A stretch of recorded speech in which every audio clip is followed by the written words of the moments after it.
Olá, pequeno pôneis, tudo bem com vocês? Eu sou o Nathan e esse é o canal Física para PDS. Estou aqui hoje para ajudar vocês do terceiro ano com as atividades do PET avaliativo, o PET número 8.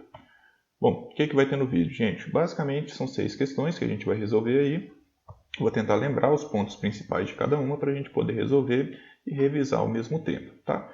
Então aqui, em relação aos principais conceitos da eletrostática, é correto afirmar que um pêndulo eletrostático neutro é atraído tanto por um corpo eletrizado negativamente como por um corpo eletrizado positivamente devido à indução. Como assim, Nathan? Um corpo neutro é atraído? Não é cargas de mesmo sinal se repelem, cargas de sinal oposto se atraem? Sim, é isso mesmo. Então vamos pensar que eu tenho um corpo neutro aqui e vou aproximar o meu bastão carregado. Nesse caso eu coloquei ele carregado positivamente, mas poderia ser negativamente também. A ideia seria exatamente a mesma. E aí, o que é um corpo neutro? Um corpo neutro é aquele que tem a mesma quantidade de cargas positivas e negativas, só que elas ficam meio embaralhadas aqui. Com a presença desse corpo carregado positivo, desse cara aqui, ele cria um campo elétrico na região, ele deforma o espaço em volta dele de forma a gerar forças em cargas elétricas que tiverem na proximidade. Então, esse campo elétrico gera uma separação nessas cargas aqui do meu pêndulo. As cargas negativas se aproximam do pêndulo, deixando um excesso de cargas positivas do lado contrário. Então aqui, esse é o fenômeno da indução, é a separação das cargas devido à existência de um campo elétrico externo ou de um corpo carregado nas proximidades. E aí agora eu tenho tanto uma força de atração quanto uma força de repulsão. Então aqui eu tenho tanto uma força de atração das cargas negativas com as cargas positivas do bastão, quanto uma força de repulsão entre as cargas positivas. Só que, como as cargas negativas estão mais próximas do bastão do que as cargas positivas, a força de atração vai ser maior que a força de repulsão. E por causa disso, um pêndulo neutro ele vai ser atraído pelo meu bastão. Mesmo se ele estiver carregado negativamente, ele vai ser atraído, porque aí vai haver a separação de carga, só que no sentido oposto, né? Mas de todo jeito a força de atração vai ser maior que a força de repulsão. Então a primeira está correta sim, né? Um pêndulo eletrostático mesmo neutro ele é atraído por corpos carregados devido ao fenômeno da indução, tá bom? Que é essa separação das cargas devido a um campo elétrico externo. No processo de eletrização por atrito de dois corpos condutores, um fio terra pode ser conectado entre esses dois corpos, permitindo a obtenção de cargas mais elevadas. Então vamos tentar entender aqui, ó. Eu tenho dois corpos que inicialmente estão neutros, têm a mesma quantidade de cargas positivas e negativas, um bastão e uma bolinha. Eu vou considerar que eles são de materiais diferentes, porque eles têm que ser de materiais diferentes para haver eletrização por atrito. E aí eu vou esfregando um no outro aqui, e esse atrito, esse esfregar, vai aquecendo os dois corpos, vai fornecendo energia aos dois corpos. Energia que é suficiente para arrancar mais elétrons de um do que do outro, então vai havendo um movimento efetivo de elétrons de um corpo para o outro. Vou supor que a esfera está doando elétrons para o bastão. Então, cada vez que passa aqui, um elétron sobe, anulando um próton lá de cima, neutralizando um próton lá em cima. Conforme vai atritando, mais um elétron sobe, e depois mais um, e assim sucessivamente. Então, na eletrização por atrito, os corpos ficam carregados com cargas de sinais opostos, porque um perde elétrons para o outro. O que perde elétrons fica carregado positivamente, o que ganha elétrons fica carregado negativamente. Tudo bem? Bom, e aí agora a pergunta não é nem sobre a eletrização por atrito em si, é que se eu colocar um fio terra, se esse efeito vai se acentuar, se eu vou conseguir ter uma quantidade de cargas maior, cargas mais elevadas. E a verdade é que não, porque quando eu coloco o fio terra aqui, a terra vai neutralizar a parte que tiver em contato com ela. Colocar um fio terra não é isso que vocês estão pensando, não. É simplesmente colocar em contato com a terra através de um material condutor. Então, quando eu coloco aqui, vão começar a subir elétrons da terra, anulando essas cargas em excesso do corpo que está em contato. E conforme eu vou anulando aqui, esse corpo volta a ficar neutro. Todo corpo em contato com a terra ele tende a ficar neutro, porque a Terra tem uma superfície muito, muito grande. Vou comentar sobre isso de novo na hora que a gente for fazer outra letra aqui, tá bom? Então, essa é falsa. Por quê? Porque na eletrização por atrito, eu gero cargas, né, eu carrego os dois com cargas de sinais opostos. Mas quando eu coloco em contato com a Terra neutraliza os corpos que estão em contato com ela. Bora para 3. Um corpo carregado eletricamente possui diferentes quantidades de cargas positivas e negativas, de modo que aquele que nomeamos como positivamente carregado possui elétrons em excesso. Bom, um corpo carregado eletricamente com excesso de elétrons, ele tem um excesso de cargas negativas.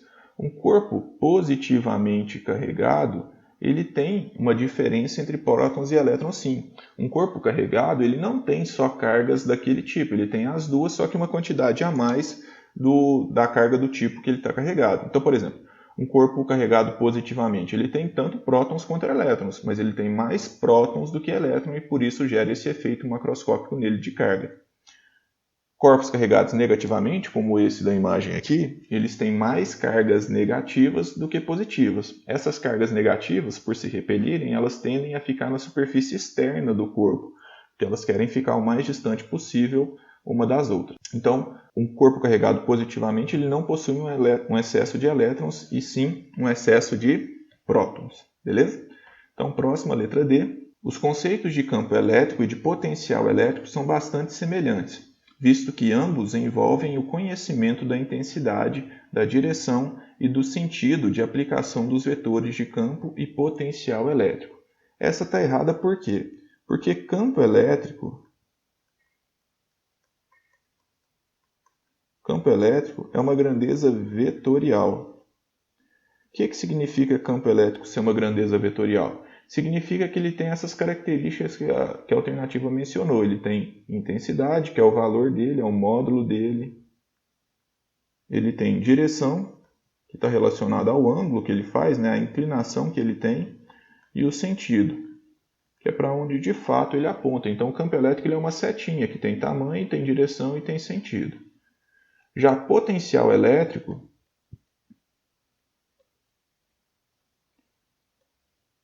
está associada à energia que uma carga vai ganhar ao ficar naquele ponto. Então, o potencial elétrico ele é uma grandeza escalar, ele está associado à energia.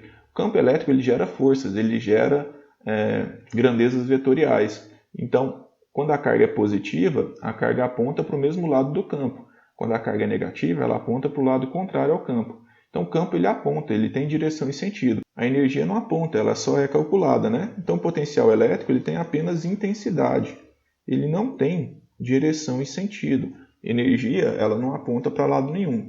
É uma característica ou uma propriedade escalar. Então, bora para a letra E. Quando dois corpos carregados eletricamente, mesmo que de formatos distintos, se encontram, há uma partilha de cargas elétricas de tal modo que ambos fiquem com cargas de mesmo tipo e intensidade. Bom, aqui é um pouco verdade, mas tem um detalhe errado. Quando a gente pega um corpo carregado e coloca ele em contato com o outro, sendo os dois corpos condutores, as cargas ficam livres para se mover entre um e outro, tá bom? As cargas elas querem ficar o mais distante possível uma da outra. Então, as cargas em excesso, quando elas têm a possibilidade de ir para outra superfície, elas simplesmente vão. E aí a carga se redistribui, de forma que a carga que estava em excesso apenas nesse corpo da direita aqui, que eu vou chamar de A, ela se divide também pela carga de B. Então, verdade, quando a gente coloca dois corpos em contato, dois corpos condutores, há uma partilha dessas cargas em excesso, de forma que os dois ficam carregados com cargas de mesmo sinal. O detalhe é que não é necessariamente de mesma intensidade. A gente pode ver que o A tem um acúmulo de carga maior do que o B aqui. Então, a carga total do A é maior do que do B. Isso por quê? Porque a superfície do A é maior do que do B. Quanto maior a superfície do corpo, mais carga ele acumula quando em contato com o outro. E é por isso que quando a gente coloca qualquer corpo em contato com a Terra, por ter uma superfície infinitamente maior do que de qualquer corpo, a carga se distribui toda pela superfície da Terra. Então, a Terra neutraliza todos os corpos, como eu havia comentado lá na letra B. Porque quando eu coloco em contato um corpo com a Terra tem uma superfície muito maior, infinitamente maior do que de qualquer corpo que eu coloque em contato com ela. Então, para que um corpo fique carregado, ele tem que ficar isolado da Terra. Então, a única alternativa correta aqui é a letra A, né? A do pêndulo, que é atraído tanto por cargas positivas quanto por cargas negativas. Bora para a 2 então? Antes de fazer a 2, se inscreve no canal, deixa um joinha, não te custa nada e ajuda bastante a gente a crescer. A imagem a seguir representa as linhas do campo elétrico existente entre cargas elétricas colocadas numa mesma região do espaço. Escreva em cada uma das situações os sinais das cargas e qual tipo de interação entre elas. Bom, o campo elétrico é uma maneira da gente representar uma propriedade que as cargas elétricas têm de permitirem a elas enxergarem outras cargas e de interagirem com outras cargas. Fazendo um pequeno recordatório aqui, a gente tem que o campo elétrico ele sai de cargas positivas e ele entra em cargas negativas. Então, as linhas de indução elas saem das cargas positivas e entram nas cargas negativas. Essas linhas nunca se cruzam, então quando uma carga está próxima à outra, há uma interação entre essas linhas de forma que elas se conectam ou que elas se repelem. Quando eu tenho cargas de sinais opostos, essas linhas vão se conectar aqui, né, porque está saindo de uma e entrando na outra. Quando as cargas tiverem sinais, mesmo sinal, essas linhas vão se repelir, tá bom? Então saem de cargas positivas, entram em cargas negativas. E essas linhas nunca se cruzam. Então quando tem duas cargas nas proximidades, essas linhas se deformam de forma a garantir que elas nunca vão se cruzar. Então aqui, nesse caso aqui dá para perceber na 1, né, que as linhas estão saindo dessa carguinha daqui. Portanto, ela é positiva. E essa daqui, as linhas também estão saindo dela. Então ela também, se a gente for olhar o sentido das linhas, ela é positiva. Porém, aqui está mostrando uma relação de atração, né? E essas duas cargas elas não se atraem. Essas linhas elas deveriam se deformar no sentido oposto aqui. Essa primeira atividade tem alguma coisa de errada com ela, algo de errado não está certo. Porque se as linhas estão saindo, as duas são positivas, mas se as duas são positivas, elas deveriam se repelir e não ter esse tipo de interação que está mostrando aqui, tá bom? Então essa primeira aqui tem alguma coisa errada com ela. Número 2. A primeira as linhas estão saindo, então ela é positiva. E essa aqui, as linhas estão entrando, então ela é negativa. Positivo com negativo, a gente tem essa representação mesmo, né? As linhas estão se ligando, portanto aqui eu tenho uma atração, uma interação de atração, uma força de atração entre essas duas cargas. Aqui as linhas estão saindo, carga positiva. Aqui as linhas estão saindo, carga positiva também. E aqui as linhas se deformam de forma a se repelir, né? Aqui eu tenho uma repulsão, uma interação de repulsão. E a 4, as linhas estão entrando nessa daqui. Então uma carga negativa. E aqui as linhas estão entrando também. Então uma carga negativa. Negativo com negativo aparece uma repulsão, como as linhas estão mostrando aqui corretamente. Então essa primeira aqui, se for olhar o sinal das cargas, é uma repulsão, mas se for olhar as linhas, demonstra uma atração. Então alguma coisa está errada aqui. Alguma representação aqui está errada. Essa 1 não tem como a gente mencionar, né? Porque se for olhar de um jeito é uma coisa, se for olhar de outro é outra coisa. Essa questão tem alguma coisa errada com ela. As outras seria essa ideia aqui, tá bom? Bom, 3. 3 resistores de resistência 60, 30 e 20 estão associados em paralelo, sendo submetidos a DDP de 120 volts.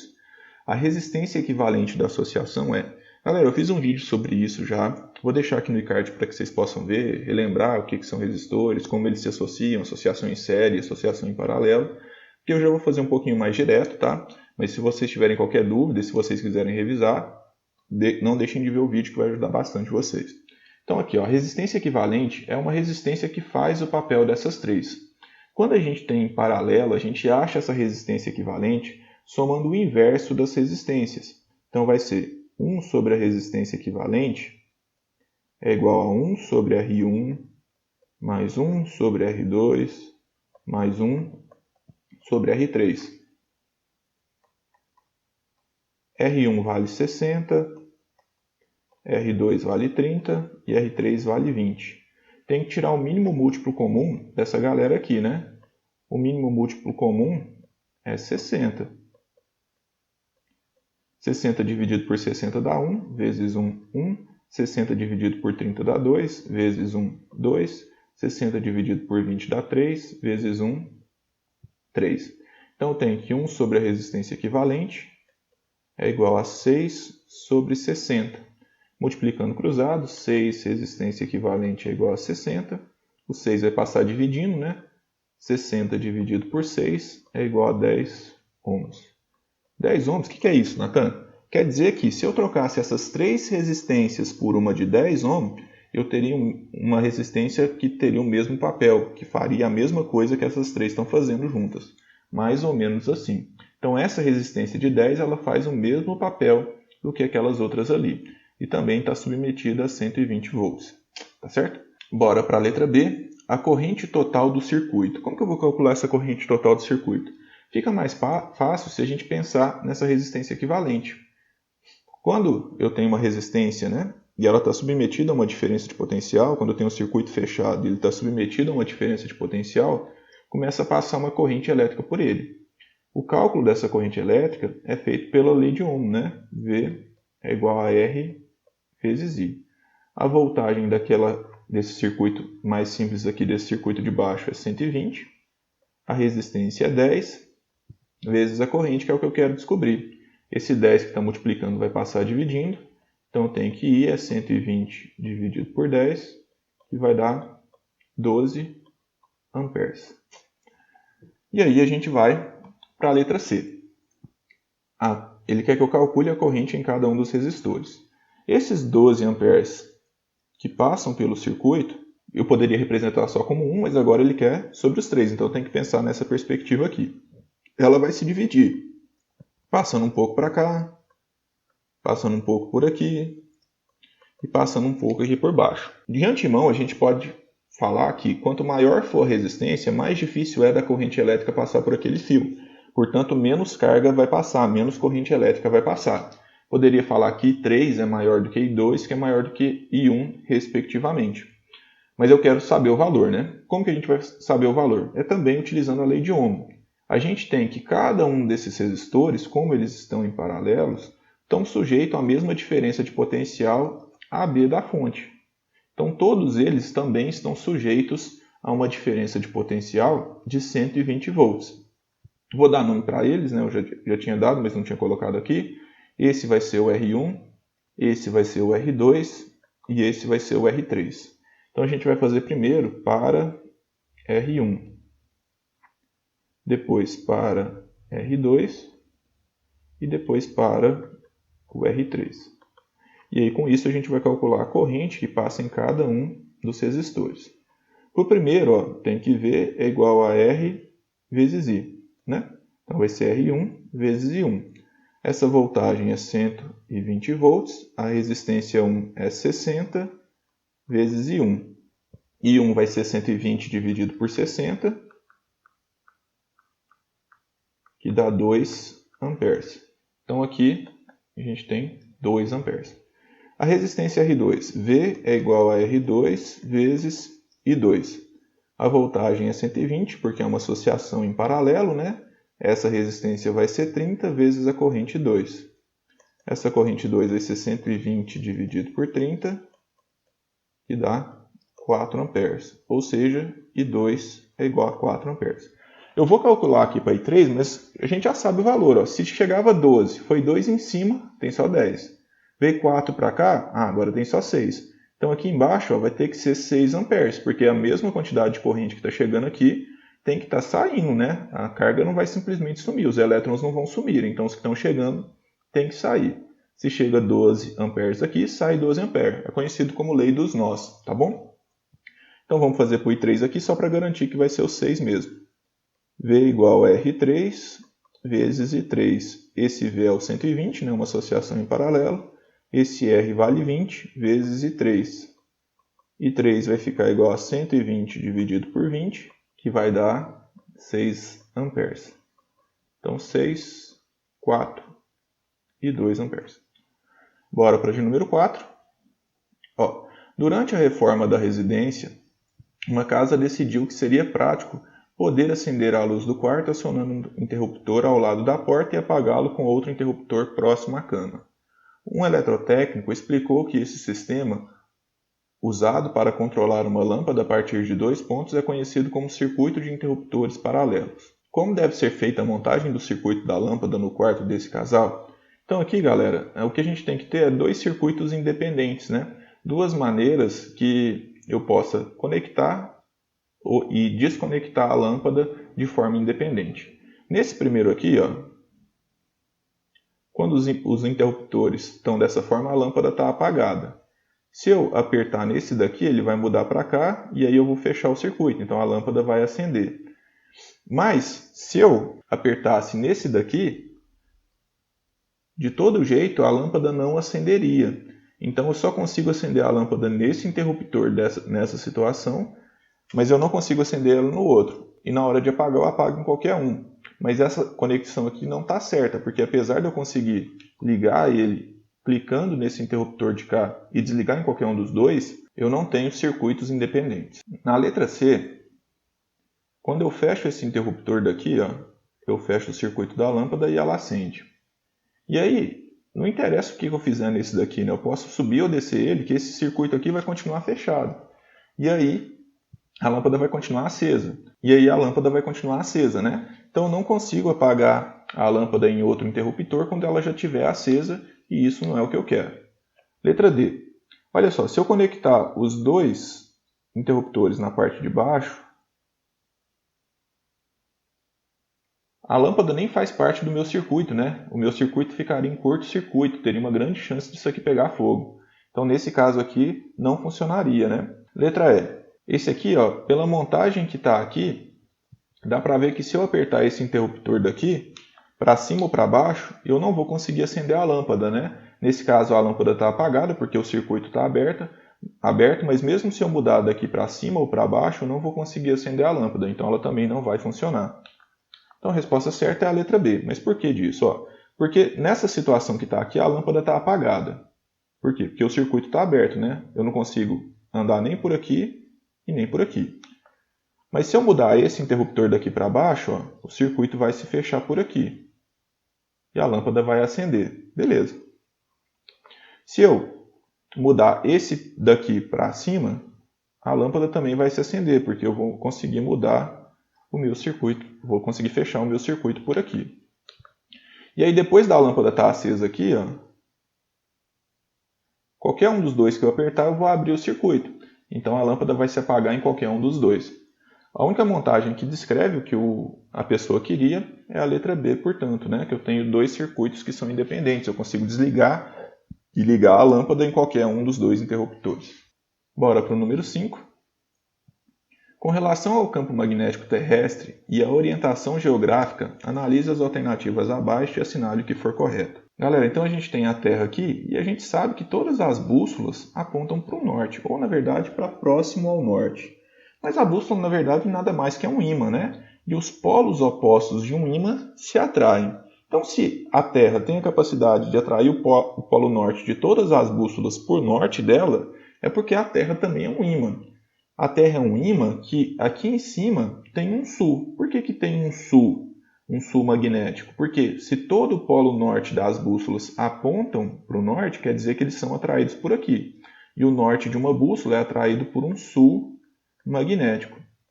Então, o que explica os nortes das bússolas serem atraídos para o norte geográfico da Terra é porque próximo ao norte geográfico da Terra a gente tem um sul magnético, tá? Eu fiz um vídeo completo sobre magnetismo e até eletromagnetismo. Vou deixar aqui no iCard para que vocês possam assistir e tirar as dúvidas que por acaso ficarem, porque aqui eu vou um pouquinho mais direto, tá bom? Aqui, o polo sul geográfico, então, a gente tem um norte magnético. O polo norte e sul magnético, eles não coincidem com norte e sul geográfico. Tem uma defasagem aqui de 22 graus, tá bom? Esse campo magnético surge devido ao movimento de rotação da Terra. Como no núcleo da Terra a gente tem muitos metais líquidos, conforme a Terra vai girando, eu vou criando correntes elétricas por causa dos elétrons desses metais. E correntes elétricas geram campos magnéticos, tá? Esse campo magnético ele serve como um escudo de partículas carregadas que vêm em direção à Terra. Por quê? Porque partículas carregadas elas são desviadas por nosso campo magnético terrestre para os nossos polos. As partículas, se tiverem cargas, elas são desviadas ou para o polo norte ou para o polo sul, dependendo da carga dela. Essas partículas vão se acumulando nos polos, excitando os elétrons da atmosfera e fazendo esse fenômeno de luzes que a gente tem nos polos, chamado de aurora boreal e aurora austral. Então vamos à questão então. O polo sul magnético terrestre situa-se na região do polo sul geográfico terrestre. O sul magnético ele não fica próximo ao sul geográfico, ele fica próximo ao norte geográfico, né? As linhas de campo magnético do campo magnético terrestre emergem na região do polo norte geográfico. Então aqui, ó, as linhas saem do polo norte e vão para o polo sul. Não do polo norte geográfico e do polo sul geográfico, e sim do polo norte magnético para o polo sul magnético. Então as linhas saem do polo norte magnético e vão em encontro ao polo sul magnético. As linhas ficam mais ou menos assim. Tá certo? Então aqui está ao contrário. As linhas de campo magnético do campo magnético terrestre emergem do polo, na região do norte geográfico. Emergem saem, né? Então elas não saem do norte geográfico, elas saem do sul geográfico, porque elas saem do norte magnético, certo? Então aqui, sul geográfico. O magma presente na litosfera terrestre e a revolução da Terra em torno do Sol são as fontes do campo magnético terrestre. Então, o magma ele não fica na litosfera, né? E não é por causa do movimento de revolução da Terra em torno do Sol, e sim por causa do movimento de rotação da Terra em torno do próprio eixo é que produzem esse campo magnético terrestre. Então, a letra C também está errada. Os fenômenos atmosféricos das auroras boreal e austral são observados em função da existência do campo magnético do Sol. Não do campo magnético do Sol, né? Do campo magnético da Terra. O Sol emite partículas carregadas, né? Radiação alfa e beta, e aí o campo magnético terrestre desvia esses raios para os polos que geram esses fenômenos da aurora boreal e austral. A Terra pode ser considerada como um grande ímã, cujos polos e sul magnéticos se localizam aproximadamente nos polos sul e norte geográficos, respectivamente. Então, o norte para o sul e o sul para o norte, respectivamente, em posições próximas. A letra E está correta aqui. Bora para 6 então. A imagem a seguir traz uma representação do poder de penetrações das radiações alfa, beta e gama. Sobre essas radiações, marque a alternativa correta. Então, sobre as radiações, o que a gente tem para lembrar? As radiações alfa são radiações de maior massa, né? Elas são compostas por 2 nêutrons e 2 prótons. Elas são basicamente um núcleo de hélio. Como elas são maiores, elas têm menor poder de penetração. Então, elas têm cargas positivas, menor poder de penetração e maior massa. Vou pôr um Mzão aqui. Radiação beta, elas são basicamente elétrons, né? E como elas são mais leves que as radiações alfa, elas têm maior poder de penetração. Então elas têm uma massa menor, têm carga negativa e têm um médio poder de penetração, maior do que das radiações alfa. E a radiação gama é basicamente fótons, tá? É só pacotes de energia, não tem carga e não tem massa. Então a massa é zero, a carga é zero e tem o maior poder de penetração das três. Tranquilo? Então, sempre que o núcleo de um átomo emite radiação beta, um novo nêutron é formado no interior desse núcleo. Então, aqui, ó, na verdade, a radiação beta ela é um nêutron que aí ele vai e emite um elétron. Quando esse nêutron emite um elétron, ele fica com um próton. Então, na verdade, a emissão da radiação beta ela dá origem a um próton e não a um nêutron, como está descrito aqui. A radiação beta é composta por um único elétron, o que confere a ela uma carga positiva. Elétron não tem carga positiva, né? Elétron tem carga negativa, mas o resto está certo.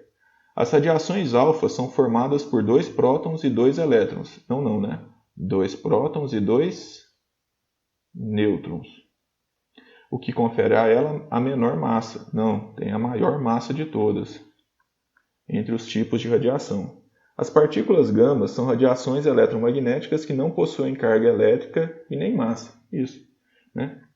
Todas essas são radiações eletromagnéticas capazes de se propagar pelo vácuo. Então, letra D está correta. Os nêutrons são partículas localizadas no interior do núcleo do átomo e apresentam uma massa menor do que a dos elétrons presentes na eletrosfera. Não, a massa do nêutron é bem maior do que a massa de um elétron, tá bom? Portanto, letra D, a resposta correta. E é isso, galera. Finalizamos o vídeo de hoje. Se vocês gostaram, deixa o joinha, se inscreve no canal. Vou continuar postando conteúdo. Então, a participação de vocês vai ser muito importante nisso, tá bom? Então é isso, galera. Feliz Natal para vocês. Até mais.